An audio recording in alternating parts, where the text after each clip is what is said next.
Hi friends, मेरी असुरी कहानी में आप सभी का स्वागत है। आज मैं आपके लिए एक नई कहानी लेकर आई हूँ जिसका टाइटल है गुलाबी यादें। आज मेरा ऑफिस में न्यू जॉइनिंग हुई थी। मैं डरी सहमी सी ऑफिस पहुँची, लेकिन जितनी मैं डरी हुई थी इसके विपरीत आज का दिन बहुत अच्छे से बीता।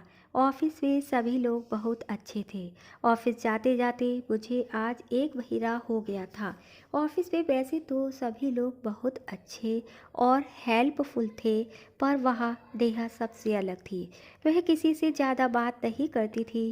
देखने में वह सुंदर पर सादगी से भरपूर थी। वो ऑफिस में काफ़ी पुरानी एम्प्लॉय थी। मैं उससे बहुत प्रभावित थी, जबकि मेरे लिए स्वयं एक आश्चर्य की बात थी। किसी महिला के लिए इतना प्रेम, उसकी खूबसूरती पर रीझना कोई असामान्य बात थी। क्योंकि मेरा मन उससे दोस्ती करने को करता, एक दिन यह सोचकर मैं नेहा के पास गई और बोली, आज अकेले खाना खाने का मन नहीं कर रहा, क्या आप मेरे साथ खाना खाएगी? नेहा की हल्की सी मुस्कान जैसे हाँ कह रही हो। नेहा ने कहा, ठीक है, बस 5 मिनट आपको मेरा इंतज़ार करना होगा। सही 5 मिनट बाद हम ऑफिस की कैंटीन में थे। मैंने कुछ ऑर्डर करना चाहा, तभी नेहा ने बैग में से अपना टिफ़िन निकाला और कहा, लो, आज मेरे हाथ का बना खाना खाओ। जितनी नेहा सुंदर थी उतना खाना लजीज था। अब हमारी हल्की फुल्की बात कभी कॉफ़ी के साथ तो कभी खाने के साथ हो जाया करती थी।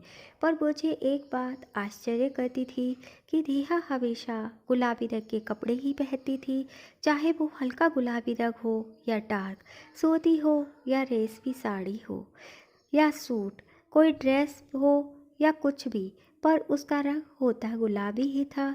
इस गुलाबी रंग का क्या रहस्य है? यह बात जानने की मेरी बड़ी इच्छा थी।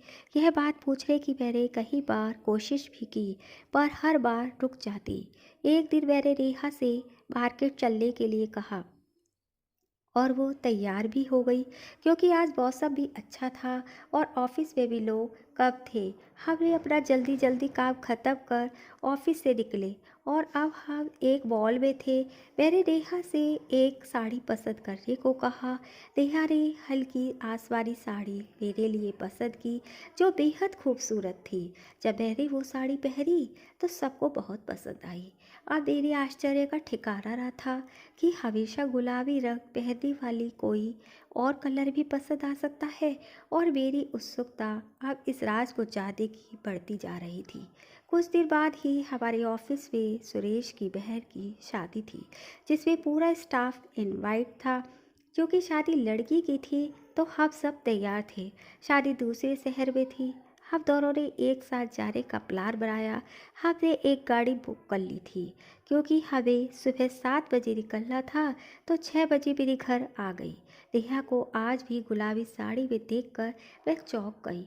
हम शादी में जाने के लिए अब निकल चुके थे। रास्ते में नेहा ने ही बात शुरू की, जैसे वो मेरे मन की बात जान गई हो। धीरे धीरे उसने कहना शुरू किया, बात उन दिनों की है जब मैं राहुल से मेरी शादी होने वाली थी। राहुल मेरे पिताजी की दोस्त के बेटे थे। वो बचपन से ही हमारे घर आया जाया करते थे। अब हम बचपन में गुड्डी गुड़ियों का खेल खेलते तो राहुल के पिताजी कहा करते थे, अरे यार, तेरी बेटी तो मैं अपने घर की बहू बनाऊंगा। हमारा बचपन साथ बीता। बड़े होकर भी हमने साथ में पढ़ाई की और हमारा रिश्ता पक्का कर दिया गया। हम बहुत खुश थे। राहुल अक्सर मुझसे कहा करते थे कि नेहा, तुम बहुत सुंदर हो। जितनी तुम सुंदर हो उतना ही गुलाबी रंग तुम पर खूब जमता है। शादी के बाद भी तो हमेशा गुलाबी रंग के कपड़े पहनना। हम घर में भी गुलाबी कलर करवाएंगे। घर में फर्नीचर भी गुलाबी होगा। हमारा घर गुलाब के फूल की तरह महका करेगा। कुछ देर बाद हमारी शादी थी। इस बीच काम के सिलसिले से वो बाहर गए हुए थे।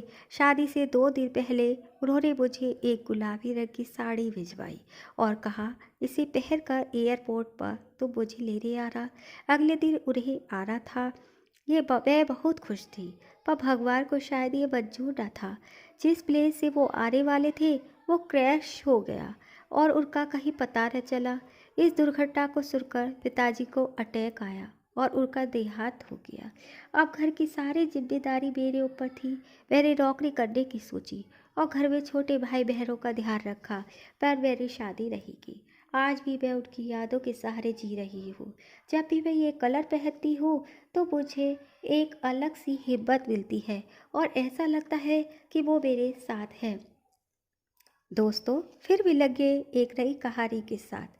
अगर आपको मेरी कहानी पसंद आई हो तो इसे प्लीज़ लाइक कीजिए, शेयर कीजिए, सब